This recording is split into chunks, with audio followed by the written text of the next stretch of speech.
Hey, this is my video response to Bring Home the Bacon 00. You are trying to put together a podcast, and we're inquiring about email and usage and things like that. Being in the 30 generation, I'm 31, I kind of know what you mean. I've been a geek my whole life, and I've watched all the technology kind of grow up and things change from one thing to the next to the next. I've also traveled around the world, and one of my main forms of communication has always been email. So that was something that I had relied on. But yes, as of late, things have switched to text messaging, even for myself, simply because more people communicate that way. Since that's available, it's the whole everyone was used to chatting online with AOL all of a sudden, and the instantaneous chat versus the send an email and wait for a response, kind of took hold. And with that, as soon as they started bringing this kind of technology to cell phones, it was a no-brainer because most of the people that you're interacting with are close to you anyway. So if that's the case, you usually have this person's phone number. Almost everyone now has a cell phone. I have a few, eccentric friends who have decided to stay away from cell phones completely and just keep the home phones because they don't want to be that connected to the world. And they are an older crowd, more so in their upper 80s and 40s. I'm sorry, did I say 80s? In their upper 30s and 40s. And a lot of people just don't have cell phones in general once they go beyond that point. So the whole text messaging thing is a no-go for them. So that's why a lot of them tend to still use email at this point. I still have friends that send letters, and my girlfriend sends me cards all the time, which is great. I love that because there's still something special about receiving something in the mail. And it's more shocking and more surprising, and you feel better when you receive a letter that was unexpected versus you click check mail and bam, you got something. So it's a give and take, at least for me. It's a give and take on just the different types of communication. So yes, I've noticed a difference myself with the difference in the age groups, whereas some are using just cell phones for text messaging. Others, and that's the other thing, cell phones also have the ability to send the emails, and most people don't use that capability. They just simply do the text messaging portion. And then naturally everybody in the world seems to have an email address, whether they use it or not. Someone's got a Hotmail, Yahoo, a Google Mail, or one from their internet service provider. For me at business, we use email constantly, but we also have a chat medium. So most people will forego the email and use the chat medium because they know they'll get a faster response than waiting for someone to get back to you on an email. I've also found that from a psychology point of view, because people have issues tending to socialize directly with people that they aren't involved with, that they don't know personally, there's that kind of social anxiety that they can't interact directly. If you don't have an outgoing personality, you have a problem connecting with people, there's always that apprehension of approaching someone new.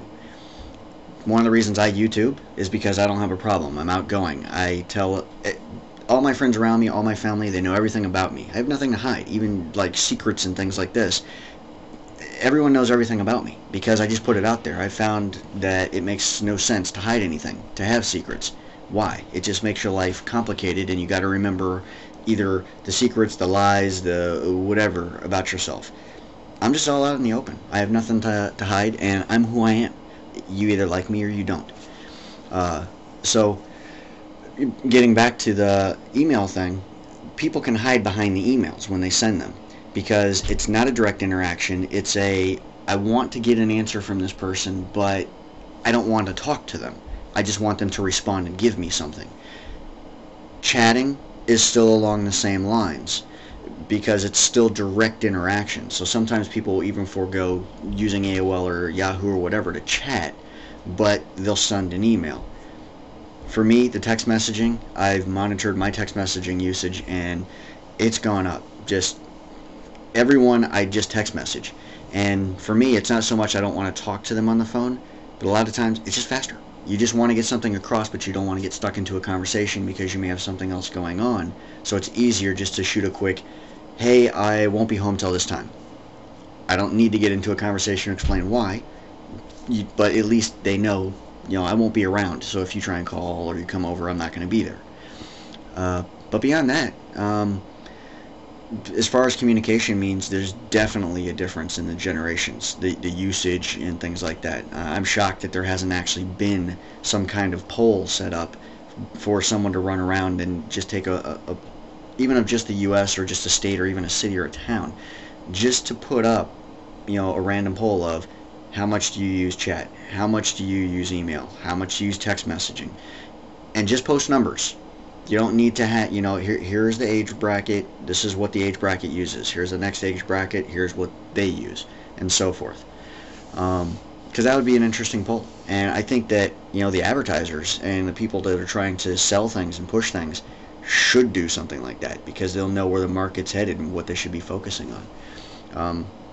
We're quickly getting to that, that Dick Tracy thing where, you got the watch with the video on it where you can talk to somebody. I mean, with the new Vcast phones from Verizon, you already have the video content in there as far as broadband, and as soon as they pump that speed going across the air, it's only a matter of time before we're doing videos with each other. So YouTube, it's just the bottom of it. This is where it's starting, because we're communicating now. It may not be direct, may not be like the net meeting where it's direct video to video that's all kind of herky-jerky, but this is a means that we're communicating with each other, and it's great. I like it. Again, it's not for everybody. There's a lot of people that got a lot of things to hide, that don't want anyone to see them, that feel embarrassed to put themselves right up on the YouTube to be seen. It's only a matter of time. Pretty soon, we're just going to be looking at our TV, and it'll say, call from so-and-so, and you'll accept it, and bam, you'll see them right on the screen. That was supposed to happen 10 years ago, according to AT&T, but it didn't happen. So, yeah, there you go. There's my response to your email thing. I'm glad that I waited, because once I saw, your last video about you didn't quite get to the core of what you're looking for, I hope at least I've answered a little bit more into what you were looking for. Yeah, I look forward to hearing from you and seeing that blog. So, catch you later. And everyone else watching this, put in your 2 cents. She's doing something that's cool. I think it's, going to get a lot of hits, and it's something that I've been interested in. So the fact that somebody's doing it is really awesome. So everybody out there that's watching my videos, all like 1,900 of you, send stuff, whether you subscribe or not. Alright, catch y'all later. Bye.